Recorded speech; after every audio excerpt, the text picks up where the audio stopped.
আকে নিয়ে যা কথা কগা মেদি কথা কা এইটা দশটা কে একবারে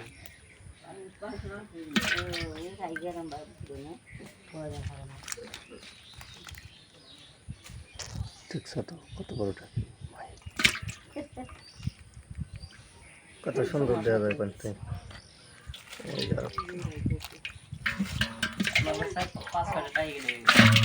দুইটা গেছে তা তো আর নাই না গেলে কম বাড়ি বাড়ি না মানুষের তো বেশি সময় এটা গেলে কই তাহলে আরে রইলি কাম হইতো দুইটা ডাইলি না খাওয়াছে এই ভিতরে তাহলে